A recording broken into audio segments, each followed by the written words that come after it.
오늘은 지금 부동산 시장에서 가장 뜨거운 이슈 중 하나, 바로 양도소득세 중과 그 현재 규정과 앞으로 달라질 가능성에 대해 알아보겠습니다.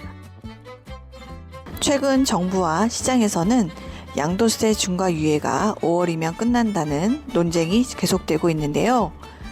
이번 영상에서는 현행 양도세 중과가 어떤 구조인지, 왜 다시 부활하는 것으로 보이는지, 앞으로 어떤 방향으로 바뀔 가능성이 있는지 차근차근 정리해 드리겠습니다.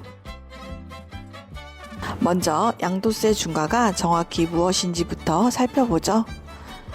일반적으로 부동산을 팔 때는 기본 양도소득세율, 과세표준에 따라 6에서 45%까지 적용됩니다. 하지만 중과 규정이 적용되면 여기에 추가로 세율이 붙습니다.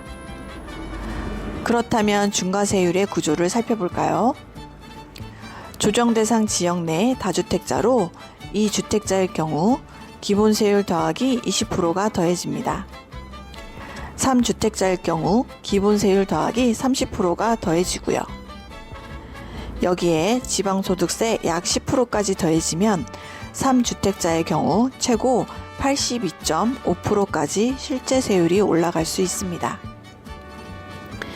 이처럼 중과세율은 기존 세금보다 훨씬 높은 세액 부담을 의미하며 부동산을 팔 때 세금을 더 많이 낸다는 의미를 넘어서 거래 의사 자체에 영향을 미치는 중대한 규제 장치입니다.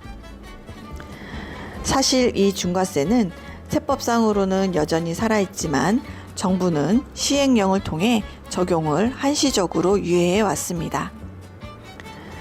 문재인 정부 시절 강화된 중과세율이 2022년 이후 윤석열 정부에서 시행령 개정으로 매년 유예된 것이죠.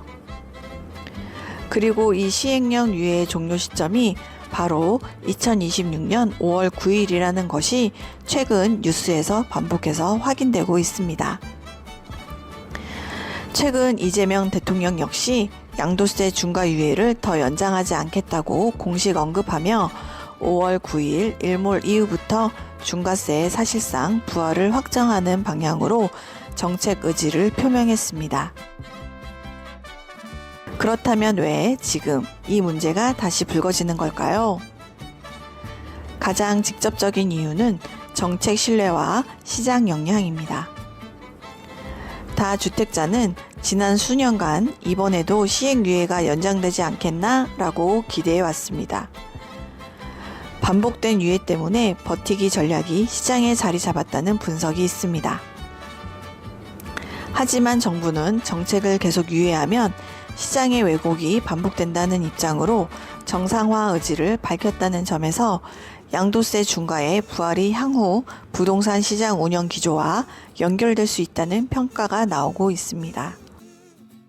부동산 전문가들은 중과세가 다시 시행되면 매물을 늘리려는 움직임과 한편으로는 거래가 어려워지는 시장 교란 효과가 동시에 나타날 수 있다고 전망하기도 합니다. 그렇다면 앞으로 양도세 중과는 어떻게 바뀔 수 있을까요? 첫 번째, 중과 유예 종료와 부활 가능성이 있습니다. 정부는 2026년 5월 이후 중과세 유예를 더 이상 연장하지 않겠다고 밝혔습니다. 조정 대상 지역 내 다주택자에게 다시 높은 중과세율이 적용될 가능성이 큽니다. 두 번째, 5월 9일까지 계약한 경우 예외가 적용됩니다. 5월 9일까지 계약만 완료되면 중과세를 유예해 줄 수 있다고 언급한 내용도 있어 실제 시장에서는 계약 시점 기준으로 유예 효과가 적용될 여지도 남아 있습니다. 세 번째, 세법 개정 가능성과 시장 반응에 따라 유동적입니다. 법률상 중과세 규정은 여전히 살아있고 시행령 유예는 정부의 행정적 판단이기 때문에 국회에서 소득세법 개정이 이루어지면 법적 근거를 강화하거나 완화하는 방향도 가능합니다.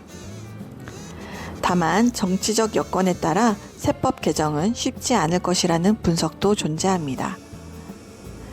정리하면 현재 상황은 이렇습니다.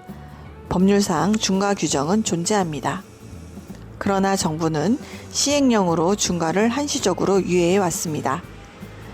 그 유예가 5월 9일 종료되며 중과세 적용이 다시 시행될 가능성이 크다는 것이 지금까지의 상황입니다. 이렇게 되면 2주택자는 기본세율 더하기 20%, 3주택 이상은 기본세율 더하기 30%가 추가되고 지방소득세까지 합하면 최고 약 82.5%까지 양도세 부담이 높아질 수 있습니다. 오늘 알려드린 것처럼 양도세 중과는 단순한 세율 문제가 아니라는 점입니다. 부동산 시장 구조 자체에 영향을 주는 핵심 정책입니다. 곧 다가올 적용 시점과 변화 가능성을 미리 알고 준비하는 것이 매우 중요하고 앞으로도 정부의 공식 발표와 세법 개정 움직임을 계속 주시해야 할 필요가 있습니다. 감사합니다.